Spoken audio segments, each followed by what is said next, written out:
Good morning friends, welcome to Paaji classes. ठीक है। हम इस लेक्चर सीरीज़ में हम कंटिन्यू करते हुए आज का जो हमारा टॉपिक है हम देखेंगे कंप्यूटर लैंग्वेज। ठीक है। क्या होता है कंप्यूटर लैंग्वेज? पहले तो हम ये समझेंगे कि लैंग्वेज की ज़रूरत क्यों पड़ी कंप्यूटर को। ठीक है। तो देखिए, आम तौर पे अगर मुझे किसी और से कम्युनिकेट करना है, अपने फ्रेंड से कम्युनिकेट करना है, दोस्त से बातचीत करना है, तो एक कॉमन मीडियम होना चाहिए, कॉमन भाषा होना चाहिए, तब तो आप मेरी बात समझ पाएंगे ना। अगर मैं चाइना में जाके मैं हिंदी बोलूँ या मैं छत्तीसगढ़ी बोलूँ, मैं ये हलवा बोलूँ, गोंडी बोलूँ, तो क्या चाइनीज समझ पाएंगे क्या? नहीं। ठीक है। तो मतलब क्या हुआ कि पूरे सिस्टम को काम करने के लिए, है ना, एक सामान्य भाषा की ज़रूरत है, या फिर ये बोलूँ कि ऐसा भाषा जो सिस्टम समझ सके। ठीक है ना। तो इसलिए हमको ज़रूरत पड़ी कि भैया एक कंप्यूटर का एक प्रॉपर लैंग्वेज हो, है ना, जो मशीन की भाषा कंप्यूटर समझती है ना। और कुछ भाषा आप समझते हो, कुछ लैंग्वेज आपको समझ में आता होगा। जैसे कि अगर मैं मशीन की बात करूं तो जो ज़रूरी नहीं है कि जो भाषा मशीन समझ रहा है वो आपको समझ में आए, या जो भाषा आपको समझ में आता है जिस पे आपका कमांड है वो मशीन उसको समझे। ठीक है।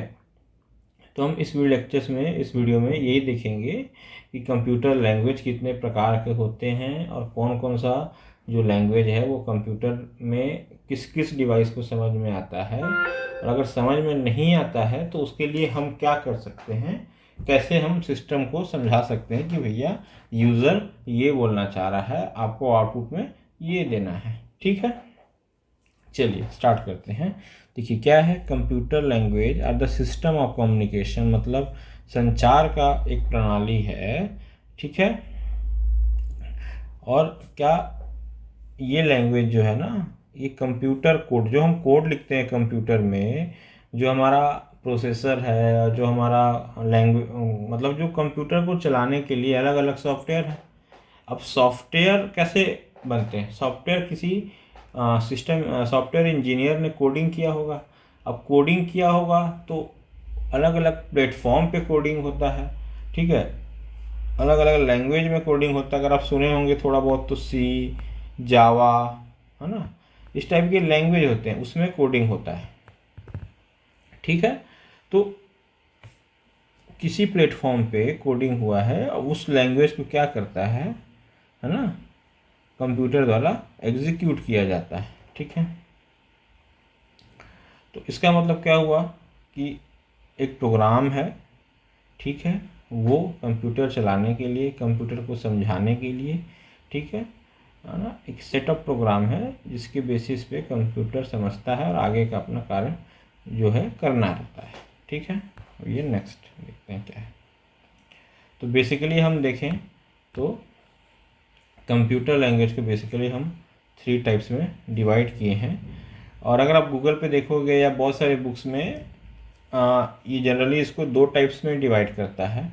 क्या क्या? एक होता है लो लेवल लैंग्वेज, एक हो गया हाई लेवल लैंग्वेज। ठीक है। तो जनरली जो मशीन अपन देखेंगे डिवीज़न कुछ बुक्स में, आपको जो स्टैंडर्ड बुक्स है उसमें 2 ही मिलेगा, लो लेवल और हाई लेवल। ठीक है। तो जो स्टार्टिंग के 2 लैंग्वेज है ना, मशीन और असेंबली, ठीक, ये है आपका लो लेवल लैंग्वेज। ठीक। और जो हाई लेवल लैंग्वेज तो यहाँ लिखा हुआ है, मतलब समझ में आया।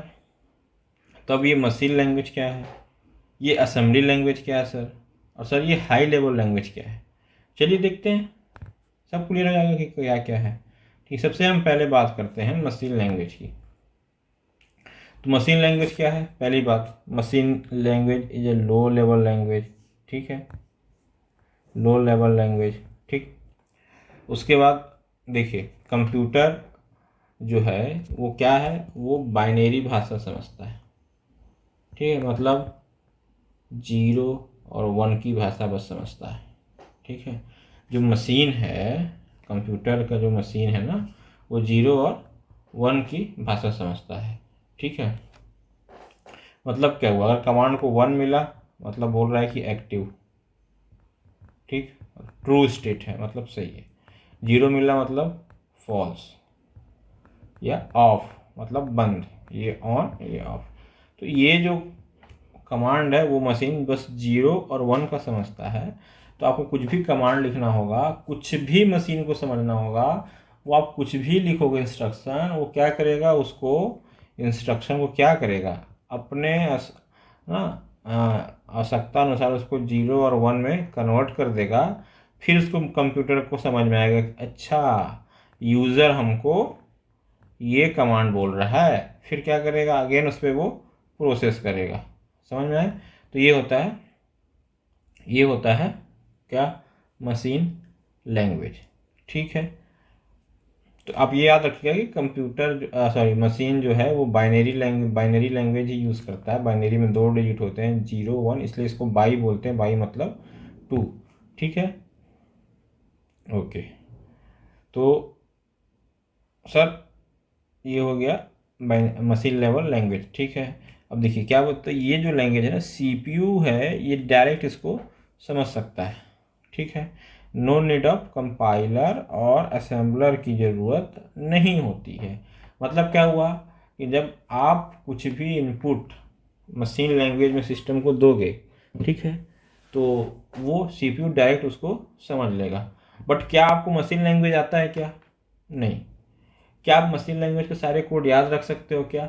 नहीं बॉस, पॉसिबल ही नहीं है, क्योंकि कुछ भी कमांड जाता है 0 और 1 के ही बीच में जाता है, तो आप कितना कोड याद रखोगे? ठीक है, तो ये पॉसिबल नहीं है। मतलब तो हम जो भाषा को हम समझ सकते हैं उसमें हम कंप्यूटर को इनपुट देंगे। ठीक है, और कंप्यूटर उसको फिर आवश्यकता अनुसार कंपाइलर और असेंबलर, सर ये क्या होता है हम देखेंगे अपकमिंग स्लाइड में। कंपाइलर और असेंबलर के सहायता से उसको मशीन लैंग्वेज में कन्वर्ट कर देता है, फिर सीपीयू उसको समझ जाता है कि अच्छा ये काम करना है हमको। ठीक है, देन अगेन वो उस हिसाब से प्रोसेस करता है और आउटपुट देता है। ठीक, तो ये हुआ आपका मशीन लेवल लैंग्वेज। ठीक,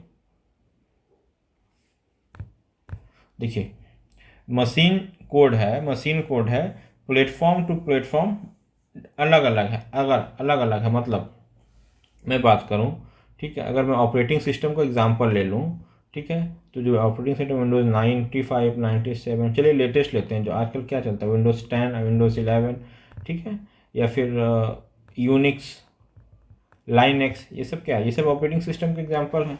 ठीक है, हम पढ़ेंगे ऑपरेटिंग सिस्टम की डिटेल में एक अपकमिंग लेक्चर्स में। तो वो क्या होता है, उसका मशीन कोड ना वो प्लेटफॉर्म टू प्लेटफॉर्म वेरी करेगा। ठीक है, इसके लिए कुछ और होगा, इसके लिए कुछ और होगा। ठीक है, ये ए प्लेटफॉर्म है, ये बी मतलब दूसरा एक प्लेटफॉर्म है, तो इसके लिए जो मशीन कोड लिखे रहेगा वो ज़रूरी नहीं है कि बी के लिए काम करे, बी के लिए आपको दूसरा मशीन कोड की ज़रूरत होगी। अब क्योंकि 0 और 1 में बस बात होता है, हर चीज़ को 0 1 में कन्वर्ट कर लेता है, तो आपको याद रख पाना आसान है क्या? नहीं। तो ये लिखा हुआ है बाइनरी कोड को याद नहीं किया जा सकता। ठीक है, और जब एक बार ये मशीन लैंग्वेज का जो प्रोग्राम है ये लिख दिया जाता है मशीन लैंग्वेज, तो इसको में आप मॉडिफिकेशन या संशोधन जो है वो संभव नहीं है। ठीक है, तो ये वो आपका मशीन लैंग्वेज और उसका प्रॉपर्टीज़। ठीक, अब देखते हैं नेक्स्ट क्या है। नेक्स्ट है हमारा असेंबली लैंग्वेज। ठीक है, तो ये भी बेसिकली क्या है, इसको भी हम काउंट करते हैं लो लेवल लैंग्वेज के बीच में। बट देखिए मशीन लैंग्वेज हो गया और हाई लेवल लैंग्वेज हो गया, है ना, तो इसके बीच का जो लैंग्वेज है उसको हम बोलते हैं असेंबली लैंग्वेज। मतलब मशीन से कुछ इम्प्रूवमेंट हुआ, है ना, और इसको हम बोलते हैं असेंबली लैंग्वेज। तो ये होता क्या है, क्या ये भी 0 1 में होता है? जी नहीं, ये होता है जो ये सिंटैक्स होता है, मतलब समझो कि आप कमांड होता है ना। सिंटैक्स मतलब कौन, जैसे कि अगर MS DOS अगर आप देखे होंगे तो उसमें माउस से आप हर चीज़ को क्लिक नहीं कर सकते, उसमें हर चीज़ के लिए आपको कमांड लिखना पड़ता है कि ओपन फाइल, तो फाइल ओपन हो जाएगा। ठीक है, तो इस टाइप का कमांड रहता है असेंबली लैंग्वेज में, इस टाइप का कमांड रहता है, क्या रहता है इंग्लिश सिंटैक्स में, जो कि CPU समझता तो है, बट मैंने क्या बोला, CPU केवल और केवल मशीन लैंग्वेज ही समझेगा। ठीक है, तो अब सर आप तो बोल रहे हो कि असेंबली लैंग्वेज को CPU समझता है। हाँ जी बिल्कुल समझता है, बट कैसे समझता है, पहले इसको वो कन्वर्ट करता है, converting into low level language. Low level language मतलब क्या हुआ, फिर अगेन मशीन लैंग्वेज। कैसे करता है, तो इंटरप्रेटर से करता है या तो कंपाइलर से करता है। ठीक है, तो ध्यान रखिएगा, मतलब असेंबली लैंग्वेज क्या होता है, बेसिकली ये एक इंग्लिश सिंटेक्स है ना, मतलब इंग्लिश लैंग्वेज में ही लिखा जाता है, इंग्लिश लैंग्वेज में ही लिखा जाता है। ठीक है, जो कि कंप्यूटर उसको समझता है, बट कंप्यूटर को समझने के लिए उसको मशीन लैंग्वेज में कन्वर्ट करना पड़ेगा, और उसके लिए वो इंटरप्रेटर और कंपाइलर की हेल्प लेता है। ठीक है, तो ये हुआ आपका असेंबली लैंग्वेज। चलिए अब देखिए क्या है असेंबली लैंग्वेज, मैंने क्या बोला, असेंबली लैंग्वेज क्या है, बेसिकली इंग्लिश सिंटेक्स है। तो अगर मुझे इंग्लिश आती है तो क्या मैं इसको समझ सकता हूँ, बिल्कुल समझ सकता हूँ।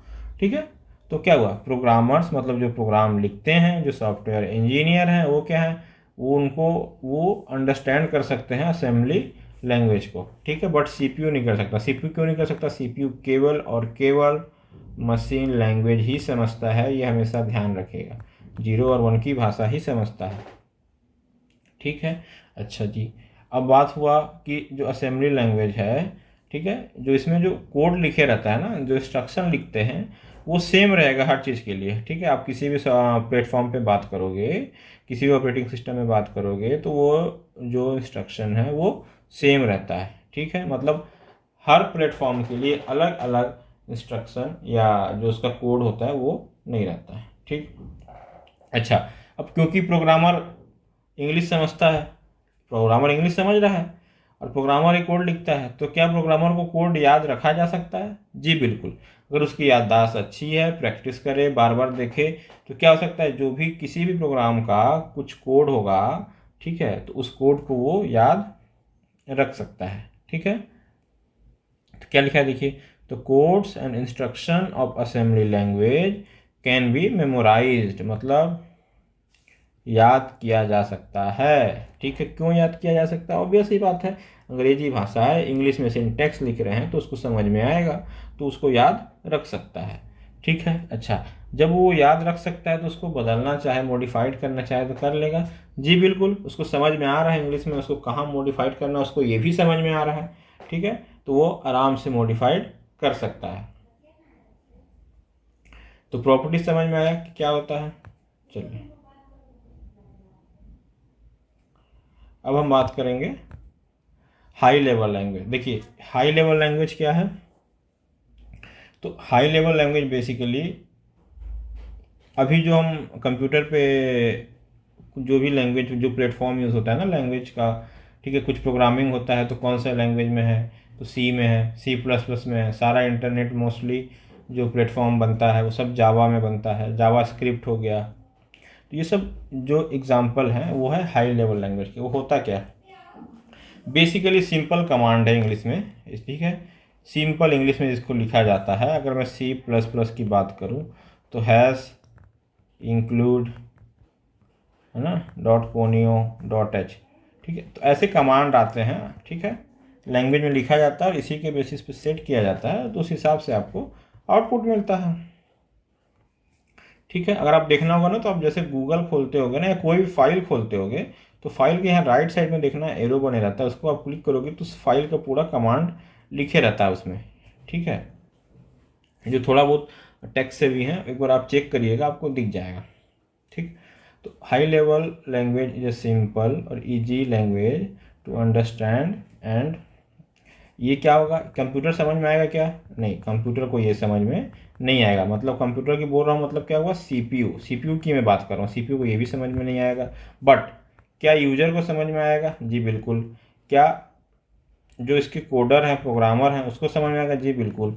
तो मतलब क्या हुआ कि ऐसा लैंग्वेज जो सिंपल इंग्लिश में ही रहता है, अंग्रेजी में ही रहता है जनरली, और वो यूज़र प्रोग्रामेबल अपने हिसाब से उसको लैंग्वेज इंस्ट्रक्शन को लिखते हैं। ठीक है, और फिर अगेन क्या होगा, वो किसी न किसी मीडियम से कन्वर्ट होता होगा मशीन लैंग्वेज में, इन दोनों के बीच में कुछ होगा मीडियम, इधर से आया, इधर से कन्वर्ट हुआ मशीन लैंग्वेज में, फिर then again machine language CPU समझा, उस पर काम किया, देन आपको आउटपुट देगा। ठीक है, ये हुआ हाई लेवल लैंग्वेज। ठीक है, देखिए क्या है प्रॉपर्टीज इसका एक बार देख लेते हैं। सिमिलर टू नेचुरल लैंग्वेज मतलब जो आप बोलचाल की भाषा है ना, जैसे अंग्रेजी है उसमें हम बात करते हैं, तो वो उसी में ही हाई लेवल लैंग्वेज लिखा जा सकता है। ठीक है, अब क्योंकि बहुत ईजी है समझने में इसको, तो जो एरर है, जो गलतियाँ इसमें तुरंत हमको मिल जाती है। ठीक है, और हम अपने हिसाब से इंस्ट्रक्शन को चेंज कर सकते हैं, जो चाहे वो इंस्ट्रक्शन लिख सकते हैं। तो जब ये लैंग्वेज आया ना, तो जो कोडर हैं, जो प्रोग्रामर हैं, जो सॉफ्टवेयर हैं, ठीक है, वो क्या है, वो अपने से आसानी से समझी चीज़ों को आसानी से जो भी सॉफ्टवेयर डेवलप करना चाहते हैं वो करते गए। इसलिए आज के समय में इतना ज़्यादा डेवलपमेंट कंप्यूटर के क्षेत्र में, टेक्नोलॉजी के क्षेत्र में हुआ है। ठीक है, चलिए ये तो हो गया यहाँ तक मशीन लैंग्वेज क्या क्या होता है। ठीक है, अब हम बात करेंगे कि ट्रांसलेटर मतलब, देखिए मशीन लैंग्वेज तो सीपीयू समझ गया, बट क्या आप समझे? नहीं। आप समझे तो नहीं, सीपीयू समझ गया, यूज़र नहीं समझा। कौन सा? Machine language. वैसे ही बात करूँ मैं असेंबली लैंग्वेज क्या होगा? सीपीयू समझेगा? नहीं। यूज़र समझेगा? यस। फिर मैं बोलूँगा हाई लेवल लैंग्वेज, सीपीयू समझेगा? नहीं। आप समझोगे? यस। तो मतलब कहीं ना कहीं गैप है, कुछ सीपीयू समझ रहा है, कुछ यूजर समझ रहा है, तो हमको इनके बीच का जो है ना सॉल्यूशन निकालना पड़ेगा कि भैया हम यहाँ पे कुछ ऐसा लगा दें कि हम जो सीपीयू को जो हम समझाना चाहते हैं वो सीपीयू आराम से समझ ले। देखो सीपीयू ये तो समझ ले रहा है और ये आप नहीं समझ पा रहे हो, तो इसमें आप इनपुट दे ही नहीं पाओगे मशीन लैंग्वेज में। ठीक है, तो आप इनपुट किस में दोगे? असेंबली लैंग्वेज में और हाई लेवल लैंग्वेज में। तो इस पर आपने इनपुट दिया बट सीपीयू को नहीं समझ में आया, तो क्या करोगे? यहाँ कुछ सिस्टम लगा दोगे जिससे वो कन्वर्ट करके सीपीयू को समझा सके। सेम यहाँ पे भी होगा। तो क्या क्या होता है वो सिस्टम? ठीक है, देखिए पहला है इसमें असेंबली लैंग्वेज। असेंबलर देखो नाम में ही असेंबली लिखा है। ठीक है, ये क्या करेगा? असेंबली लैंग्वेज जो भी है, मतलब ये वाला पार्ट हुआ, असेंबली लैंग्वेज को कन्वर्ट करेगा मशीन लैंग्वेज में, सो दैट कि सीपीयू है उसको समझ में आ सके। ये हुआ असेंबलर। अब दूसरा है कंपाइलर। कंपाइलर क्या होता है? देखिए असेंबलर को तो हमने समझा दिया, अब बचा हाई लेवल। तो हाई लेवल है तो इसको हमको सीपीयू को समझाने के लिए, इसको मशीन लैंग्वेज में कन्वर्ट करने के लिए जो हम जो चीज़ का हम यूज़ करते हैं उससे हम कहते हैं कंपाइलर। क्या करता है? देखो इट ट्रांसलेट, ठीक है, high level language program into a machine level language program. ठीक है, मतलब कंपाइलर हाई लेवल को मशीन लेवल में कन्वर्ट करता है। ठीक है, याद है? ध्यान से सुनिएगा ना मेरे एक एक वर्ड, क्योंकि कंपाइलर और इंटरप्रेटर में बहुत कंफ्यूजिंग है और क्वेश्चन यहीं पे फंसाते हैं एग्जामिनर। अब हम बात करेंगे इंटरप्रेटर का। ठीक है, तो इंटरप्रेटर क्या करता है? देखो it is a program which translate मतलब ना ट्रांसलेट करता है किसको? हाई लेवल लैंग्वेज को इनटू मशीन कोड को।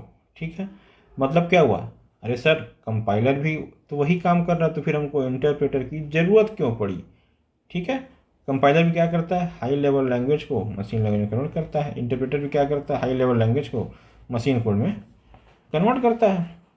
तो डिफरेंस क्या है दोनों के बीच में? सो देखिए इंटरप्रेटर क्या करता है ना कि एक समय पे आपने मान लो कि हाई लेवल लैंग्वेज के थ्रू, ठीक है, ये आपको इतना सारा इंस्ट्रक्शन दे दिया, तो कंपाइलर क्या करेगा? सारा इंस्ट्रक्शन को एक बार में ही मशीन लैंग्वेज में कन्वर्ट कर देगा। अंतर समझ में आया? एक बार में ही मशीन लैंग्वेज में कन्वर्ट कर देगा। बट इंटरप्रेटर क्या करेगा? इंटरप्रेटर एक बार में केवल एक लाइन को कन्वर्ट करेगा। तो क्या हो गया? वन लाइन और स्टेटमेंट एट ए टाइम। ठीक है, इसीलिए तो इंटरप्रेटर क्या करेगा? ट्रांसलेट करेगा वन स्टेटमेंट, ये इंपॉर्टेंट है ना, ये word important, one statement at A time. ठीक है, हाई लेवल लैंग्वेज को मशीन कोड में। ठीक है, तो ये हो गया आपका कंप्यूटर ट्रांसलेटर। ठीक, सो इसमें ये एग्जाम्पल्स आपको ध्यान रखिएगा। ये जो एग्जाम्पल है ना हाई लेवल के, एसक्यूएल, जावा, जावास्क्रिप्ट, सी++, पाइथन, C++, PHP, iOS, है ना, रूबी, .NET। तो ये जितने आजकल जितने भी लैंग्वेज प्लेटफॉर्म पे कोडिंग होता है सब के सब हाई लेवल पे ही होता है। क्वेश्चन पूछ सकता है आपसे कि फर्स्ट हाई लेवल लैंग्वेज क्या है। तो इसका आंसर क्या होगा? आंसर जाएगा फोर्ट्रेन। सर इसका फुल फॉर्म कुछ होता है क्या? यही फुल फॉर्म है? जी नहीं, इसका भी फुल फॉर्म होता है, इसको हम बोलते हैं फॉर्मूलेशन। ये TRAN, train stand for translation. ठीक है, तो फोर्ट्रेन क्या है? Formulation, translation. ये फर्स्ट हाई लेवल लैंग्वेज है। ठीक है, ये आपका एक ऑब्जेक्टिव क्वेश्चन है। सो लैंग्वेज से क्वेश्चन आता है फ्रेंड्स। आई होप लैंग्वेज का आपको बेसिक समझ में आ गया होगा। देखिए जो क्वेश्चंस है ना, जो भी क्वेश्चन लैंग्वेज से बनेंगे, जब हम MCQ प्रैक्टिस करेंगे तो हम सारा एस्पेक्ट कवर करेंगे। मैं लैंग्वेज की बात नहीं कर रहा हूँ, जितना भी टॉपिक मैं पढ़ा रहा हूँ आपको वीडियो में। ठीक है, तो आप लोग मेक श्योर रहिएगा कि जो भी वीडियो हम कंप्लीट कर रहे हैं, जो टॉपिक हम कंप्लीट कर रहे हैं, फिर हम MCQ प्रैक्टिस करेंगे, तो उस टॉपिक से जो भी रिलेटेड मिसलेनियस MCQ होगा ना, जो एग्ज़ाम से आते रहता है, या कुछ इधर उधर की टॉपिक है जो एग्ज़ाम में आता है, हम सारा टॉपिक उसमें कवर करेंगे। ठीक है, तो घबराने की कोई बात नहीं है। तब तक आप लोग तैयारी करते रहिए अच्छे से, है ना। Bye bye, take care, thank you.